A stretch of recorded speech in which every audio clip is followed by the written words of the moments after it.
बहुत करते हैं, ओके। बहुत करते हैं। लेकिन ये जो देवी देवताएं जो है ना, हाँ जो हाँ मैंने आपको बोला कि सूर्य देवता, चांद हाँ देव, हाँ ये हाँ। सब बता रही थी मैं। ये ओके सेकंड हेवन की बातें हैं, सेकंड हेवन की। जो ओके आदम के वक्त में जो आदम से पहले लोग थे, ओके, ओके। जो हाँ। आदम से पहले लोग थे, वो लोग प्रभु में नहीं थे। मतलब उन लोगों को परमेश्वर उन सृष्टि के अंदर से मालूम पड़ता था, ओके। ओके, कि मतलब परमेश्वर ने मनुष्य बनाया, लेकिन परमेश्वर ने उसकी तरफ की एक जाति बनाने के लिए उसने मनुष्य को बनाया है। हम्म। मतलब वो क्रिएशन अभी का नहीं है, वो हम्म मनुष्य जाति तक ही हमको पता है। हम्म। मतलब उसके पहले का नहीं मालूम है हमको, लेकिन बाइबल में लिखा हुआ है उसके पहले का भी। ओके। अय्यूब की पुस्तक में आप पढ़ते हैं ना, 40, हम्म 41 और हम्म 42 चैप्टर, 39, 40, 41, 42 चैप्टर, क्या हम्म परमेश्वर जवाब देता है, क्या तू था क्या उस समय जब मैं हम्म पृथ्वी की नींव लगा रहा था, तू था क्या वहाँ? ओके, हम्म तो तू था क्या जब मैं ये क्रिएशन बना रहा था, जो एक एक प्राणियों का नाम लिया उसने, है ना? तो हम्म ऐसा एक समय है, परमेश्वर ना बहुत, हम लोग जानते हैं उससे भी पार पहले का है। मतलब हम लोगों का अंडरस्टैंडिंग पहुंच नहीं सकता है परमेश्वर कौन कैसा है। हम लोग सिर्फ उसको उसका आत्मा हमको जितना दिखाता है उतना ही हम समझ पाते हैं। जैसा मूसा को परमेश्वर ने जितना दिखाया उतना ही वो समझ पाया, हम्म ओके। तो हम्म। मनुष्य का भरोसा करना, ओके, और भरोसा छोड़ना, दोनों परमेश्वर के कंट्रोल में है। ओके। एक रोबोट के समान है मनुष्य, समझा? उसने राइट। क्या बोला उत्पत्ति के पहले अध्याय में, 26 वचन में उसने क्या बोला कि मैं ऐसी सृष्टि बनाने जा रहा हूँ जो मेरे समानता में हो, हम्म और मैं उसको प्राणियों के ऊपर, सारे जीव जंतुओं के ऊपर, पृथ्वी पर रेंगने वाले जंतुओं के ऊपर मैं अधिकार दूंगा। हम्म। हाँ, परमेश्वर ने अधिकार दिया, है ना? ओके। हाँ। ओके, तो परमेश्वर ने पहले उसके दिमाग में ये था, जैसा हम लोग बोलते हैं ना, हमारी पीढ़ी चलाने के लिए एक लड़का होने की जरूरत है। ओके। हम लोग ऐसा बोलते हैं ना, हाँ। हमारा पीढ़ी आगे जाना चाहिए तो एक राइट। लड़का तो होना ही चाहिए हमारे हम्म घर में, हम्म ओके। चाहे 4 भाई लोग शादी करे, चारों के अंदर एक का अगर बेटी नहीं है, बेटा नहीं है, तो वो भी बोलेगा मेरी पीढ़ी, अरे ऑलरेडी तेरा 4 भाई लोग मिलके 3 भाई लोगों का ऑलरेडी बेटा है, वो लोग जा रहे पीढ़ी लेके आगे, तो हम्म तुम लोग एक बाप से जन्म लिए हैं, तो हम्म और कौन सी पीढ़ी चाहिए तुमको? हम्म। बराबर है ना? तो बराबर है। 3 भाई बेटा आगे जा रहा है, तो भी ये चौथा भाई भी बोलेगा नहीं मेरा पीढ़ी आगे जाना चाहिए। हम्म ओके, क्योंकि हम्म उन लोगों का वाइफ डिफरेंट है, इसके हम्म लिए उन लोगों का क्या बोलते हैं उसको, वेराइटीज आ जाता है पीढ़ी का। हम्म ओके, एक हम्म ही बाप के 4 बेटे, लेकिन वेराइटीज हो जाता हम्म है उनका, हम्म हम्म है ना? तो हम्म वो वेराइटीज को भी छोड़ना नहीं चाहते, वैसा ही परमेश्वर वेराइटीज को बनाता है।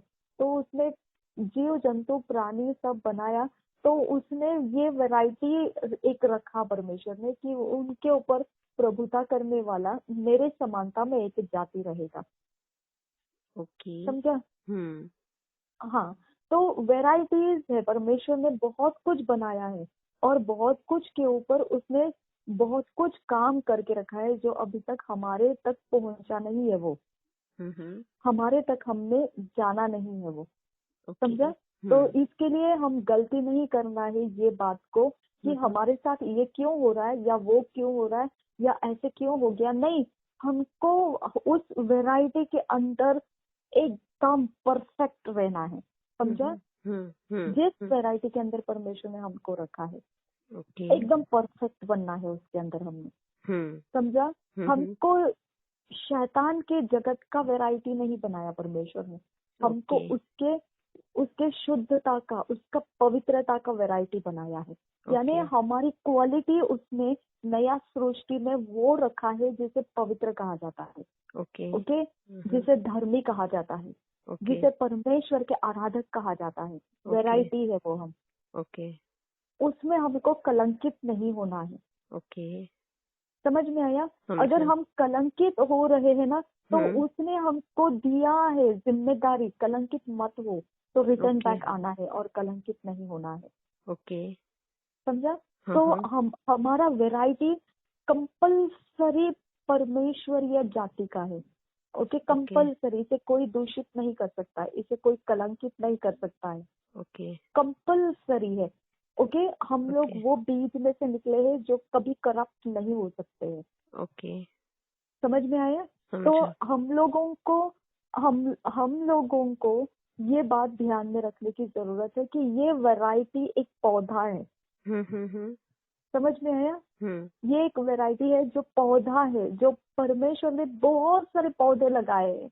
ओके, ओके ओके आदम के पहले वाले कुछ वैरायटी था, आदम के पहले और उसके पहले और कुछ वैरायटी था, और फिर उसके बाद एक वैरायटी आया, फिर उसके बाद कितने सारे वैरायटीज है परमेश्वर के। हम लोग का वैरायटी में हम पकड़ के रखना है अपने आप को। समझ में ओके आया? ओके ओके ओके समझा समझा। हाँ, हम्म अभी जितना लोग प्रचार में ला रहे रहस्य बातें, हम्म ओके, वो रहस्य बातें हमारे तक पहुंच रहा है, ये परमेश्वर की दया है, लेकिन उससे हमको कोई फायदा नहीं है। ओके समझा? समझा। हाँ, हम लोगों को सिर्फ इतना ही फायदा है कि हम जिस वैरायटी के हैं उस वैरायटी की पहचान को हमने अपने अंदर जबरदस्ती पकड़ के रखना है। इसके लिए जॉयस मेयर बोलती है ना कि एप्पल के फल को देने के लिए पेड़ को दम लगाना नहीं पड़ता है ना? ओके राइट वो जोर नहीं लगाता है। कोई भी फल अपने पेड़ जोर लगा के नहीं लाता राइट राइट। है ना? तो हम लोगों का वैरायटी है वो, हम पवित्रता ही जीने वाले हैं, हम शुद्धता ही जीने वाले हैं। ओके समझ में आया? आई लेकिन अगर खत पानी आप नहीं डालोगे पेड़ को, तो वो फल तो वो बिना बिना मतलब के देने वाला है आपको। आपको उसके लिए रोक नहीं है, वो देगा ही देगा। लेकिन जो उसका ये रहेगा, क्वालिटी रहेगा, डिग्रेड हो जाएगा। ओके ओके है ना? जैसा एक इंसान के शरीर को खिलाओ पिलाओ वो तंदुरुस्त रहेगा, लेकिन अगर मत खिलाओ उसको, ऑटोमेटिक वो शरीर है, वैसे भी वो श्वास लेके जी लेगा, लेकिन उसके अंदर की कुवत जो है, क्षमता जो है, उतनी हद तक नहीं पहुंचती है जिसे क्वालिटी कहा जाता है, राइट राइट। दर्जेदार कहा जाता है। समझ में आया? तो हम समझा। लोग दर्जेदार क्रिश्चियंस बनना है, okay okay okay okay quality वाले लोग हमने बनना है, क्योंकि हमारे अंदर परमेश्वर का आत्मा हमको सड़ने नहीं देगा। चाहे आप जियो या मत जियो, आपको मसीह बना दिया है परमेश्वर ने, वो कोई बदल नहीं सकता है। राइट समझा? समझा। हाँ, हमारे अंदर का क्वालिटी का एटमॉस्फेयर हमने गार्डनिंग करना है। ओके ओके, हमारी क्वालिटी का एटमॉस्फेयर फल को रस भरा और दर्जेदार बनाए रखेगा फलों को। ओके लेकिन अगर हम केयर नहीं करेंगे दर्जेदार बने रहने की, हाँ, तो वहां पे फिर हमारे फल जो है वो सड़े गले, आधा पके, गिर गए, लताड़े गए, ऐसे ही वेस्ट गए, ऐसा रहेगा। ओके, हमारा फायदा नहीं होगा परमेश्वर को। ओके कोई भी मार्केट में जाके अच्छा चीज ही देखता है ना? ऐसा सड़ा गला रहेगा तो पैसे देकर सड़ा गला खरीद के नहीं लाता है कोई भी, राइट राइट है ना? सही बात। फिर उसको क्या करना पड़ता है? धोखा देना पड़ता करेक्ट है ना? बेचने वाला क्या करेगा? उसको धोखा देगा और बोलेगा ये अच्छा है लेके जाओ, है ना? तो हम लोगों की आंखें परख नहीं सकेगी, हम लोग उठा के लाएंगे पैसे देकर, लेकिन दिमाग के साथ हम कभी भी सड़ा गला कुछ उठा के नहीं लाएंगे। राइट है ना? तो बंगाली से जो सड़े गले फिश खाते हैं, उसके पिकल्स भी बनाते हैं, उनको सीधा असली ताजा मच्छी दो वो नहीं लेंगे, उनको सड़ी हुई ही चाहिए। ओके। समझ में आया? हाँ। हाँ, डिग्रेडेड। Okay, okay. उनके मतलब उनका फ्लैश जो है वो फ्लैश उस अवस्था का जानकारी रखता है कि वो क्यों खाना चाहिए। समझ में आया आपको? ओके, क्यों? उनके शरीर का अवस्था है वैसा, जैसा हमारे शरीर का अवस्था है कि हम फ्रूट जूस पीना चाहिए। ओके। हमारा व्यवस्था है, अवस्था है, हमको पता है हमने हाँ। पीने से क्या हो जाता है। ओके। वैसा उनके पास कुछ नॉलेज है जो उनको पता है कि सड़ा हुआ फिश ही बासा फिश कहते हैं, और होटल में आपको बासा फिश का करी मिलता है, और वो भी 1-2 दिन वाला बासा नहीं, महीनों महीनों वाला बासा। समझ ओके। रहे हैं? हाँ। अभी वो लोग पैसे देके खरीदते हैं, उनके पास उसकी रीजन है। ओके। क्या हो गया? नहीं नहीं, आप मैं रुक गए? नहीं, मैं सोच रही हूँ ऐसा क्यों होगा करके, इसके लिए हाँ, ना। हर एक देखो, मैं वही बोल रही हूँ, हर एक का फ्लैश शरीर अवस्था, ओके, ओके। शरीर अवस्था और पृथ्वी के भाग, ओके, जो जहाँ जहाँ लोग रह रहे हैं, ठीक है, अब ओके। वहां पे शायद से उनको जल्दी जल्दी कुछ सामान नहीं मिलता होगा, ओके। तो उनको स्टोर किया हुआ यूज किया वो लोगों ने, ओके। ओके, और उनके शरीर को वो कुछ फायदेमंद हो गया। जैसा मिस्र देश में से बाहर निकलते समय रोटियां पकाने का टाइम नहीं मिला, ओके, तो वो आटा वैसे ही लेकर आ चुके थे बाहर, उसमें खमीर हो गया, ओके, तो खमीर हो गया, तो अभी वो रोटियां सॉफ्ट बनने लगी, राइट। तो लोगों ने उस रोटियों को ब्रेड नाम दिया। हम लोग उसको पाव बोल के खाते हैं, ब्रेड बोल के खाते हैं। अभी तो वो फैशन हो गया है वैसा पकाने का। लेकिन अभी भी मिस्र के दोस्त वैसे रोटियां बनाते हैं जिसमें खमीर नहीं रहता है, रियली कड़क रोटी रहती है, उसे कड़क पाव कहते हैं, ओके, उसमें खमीर नहीं रहता है, वो ऑटोमेटिक बन गया उसके अंदर खमीर, तभी उनको पता चला इससे सॉफ्ट रोटी बनती है, ओके, तो उनके खाने में पहले से कड़क रोटी खा चुके हैं वो, तो अभी भी वो लोग कड़क रोटी के ही पीछे पड़े रहते हैं, ओके, उनको सॉफ्ट पाव देंगे ना, वो लोग नहीं पसंद करते। उनकी रोटियों को देखो आप कैसे रहते हैं वो। समझ में आया? और यही है हम लोगों का इन्वेंशन है ये ऐसा, रिसर्च है ये ऐसा, ओके, मनुष्य की खोजबीन है ऐसे कि इससे कुछ लाभ हो गया तो वो लोग जड़ी बूटी निकाले, इससे कुछ लाभ हो गया तो ये दवाई निकली, इससे कुछ लाभ हो गया तो ये खाना पीना निकला, इससे कुछ लाभ हो गया तो ऐसे कपड़े पहनना निकला। आइडियाज को वो एक्सप्लोर करते गया। समझ में आया? समझा। ओके, तो फ्लैश का लाइफ में इतने सारे डीप डीप ऐसे गहरी बातें हैं, हम लोग सिर्फ उसको डिस्कवर कर रहे हैं, एक्सप्लोर कर रहे हैं, परमेश्वर ने क्या क्या रखा है हमारे अंदर। समझ में आया?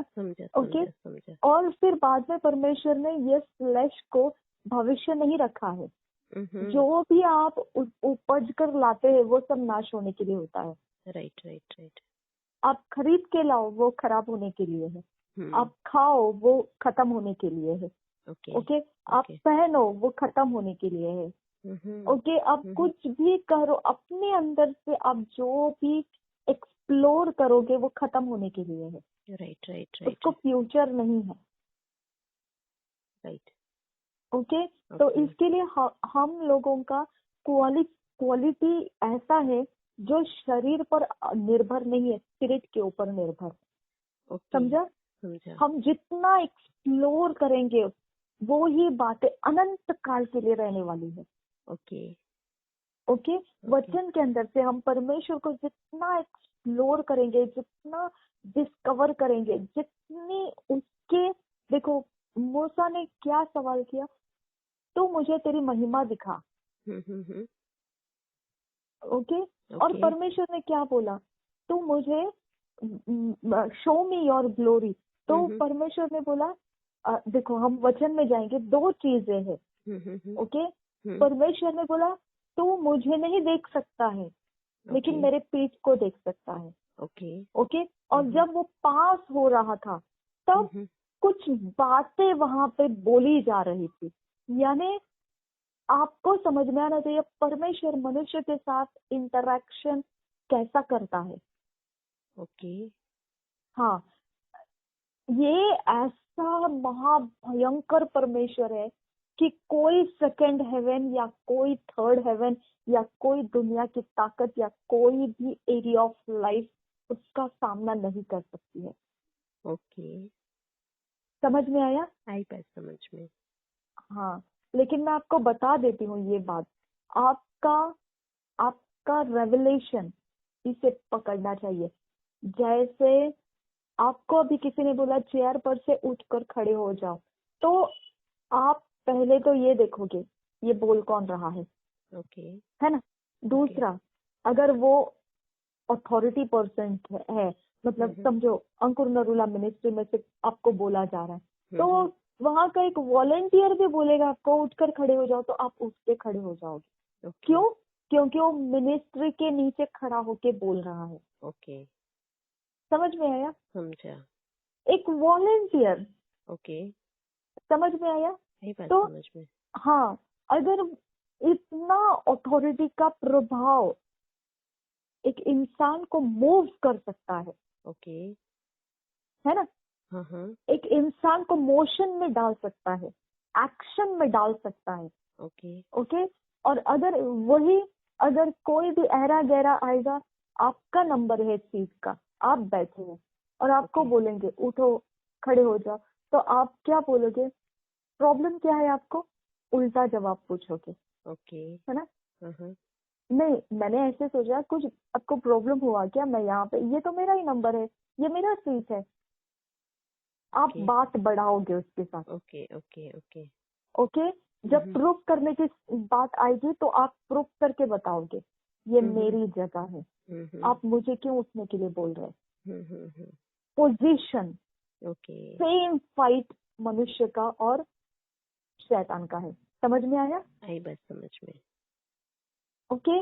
अगर अंकुर नरूला मिनिस्ट्री से एक बच्चा भी, उनका छोटा सा बेटा भी अगर पुलपिट पे आके माइक लेके बोलेगा सबको खड़े हो जाओ सब जन, मैं आपको बोल दूं बूढ़े से लेकर एकदम छोटा सा बच्चा तक खड़ा हो जाएगा। अथॉरिटी मायने करता है। समझ में आया आपको? हाँ, राइट। आपको मोशन में डाल देता है वो। ओके, समझा? हाँ, लेकिन समझो आपको आपका सीट है और कोई आके आपको बोलता है, सिर्फ टीसी आपके साथ फाइट कर सकता है। ओके, आपको कुछ भी कारण बता सकता है वो। ओके। लेकिन आपको टीसी का मानना पड़ता है क्योंकि वो टीसी है, आप उसके बारे में जानकारी रखते हो। ओके, यही वो कीवा के लड़कों का हुआ। ओके, समझा? कीवा का लड़के लोग क्या किया, यीशु के नाम को इस्तेमाल किया जो पौलुस जानता है। ओके। उनको नहीं मालूम था उसके बारे में। ओके, समझ में आया आपको? तो समझा। अथॉरिटी डिफरेंस करता है किस प्रकार का प्रकाशन है आपके अंदर। अगर उड़ता घूमता फिरता प्रकाशन है, वो आपके अंदर जड़ नहीं पकड़ सकता है, क्योंकि आपके उड़ते फिरते इसमें से वो कोई मोशन में नहीं डाल सकता है चीजों को। समझा? उसके लिए मजबूत पकड़ चाहिए कि मैं किसकी सुन रही हूँ, आपके अंदर उसकी ग्रिप चाहिए। समझा? आपके अंदर ग्रिप अंकुर नरूला मिनिस्ट्रीज है। ग्रिप है। ओके। अब वहां का एक छोटा सा बच्चा भी अगर आकर बोलेगा पुलपिट पे खड़े हो जाओ, सब खड़े हो जाएंगे। ग्रिप आपके अंदर है। मेन अथॉरिटी आप जानते हो कौन है, कहाँ है, तो आप किसको रिस्पेक्ट किए? बच्चे को नहीं किए, उस अथॉरिटी को रिस्पेक्ट किए। दुष्ट आत्मा ऐसे हमारे से हटती है। समझा? समझा। ओके। हमारा खड़े रहना इम्पोर्टेंट नहीं है। दुष्ट आत्मा जानती है क्या हमको, कि हम किससे कनेक्टेड है। आया समझ में? समझा। राइट। वो उसको मोशन में डालता है। राइट। आप स्पिरिट है ना, ह्यूमन बींग, मनुष्य आत्मा है। राइट। पुलपिट के ऊपर एक छोटा सा बच्चा आके बोल रहा है, अंकुर नरूला मिनिस्ट्रीज के पुलपिट के ऊपर खड़ा रह के, खड़े हो जाओ। ओके। स्पिरिट का ओबीडियंस है कि आप खड़े हो जाते हैं। ओके, समझ में आया? समझा, हाँ। ओके। उसका स्पिरिट कमांड किया, हमारा स्पिरिट ओबे किया। ओके। ओके, लेकिन हमने, अगर वही बच्चा, ओके, अगर अंकुर नरूला मिनिस्ट्रीज का नहीं है, ठीक है, कोई काम का नहीं है, कहीं का नहीं है, कुछ भी नहीं है, तो भी हम खड़े होने की आशा कर सकते हैं, क्योंकि हमको बच्चे प्यारे हैं कनेक्शन से। ओके। चलो उनको खिलाने के लिए थोड़ा सा, मतलब उनको मजा आएगा, हम खड़े हो जाएंगे, है ना? ओके। एनकरेज करने के लिए। ओके। ऐसे भी दुष्ट आत्मा हमारे साथ खेल करते हैं। ओके, तो इसके लिए आपको कंप्लीट डिलीवरेंस निकालना आना चाहिए। समझा। Right. Okay, right right right.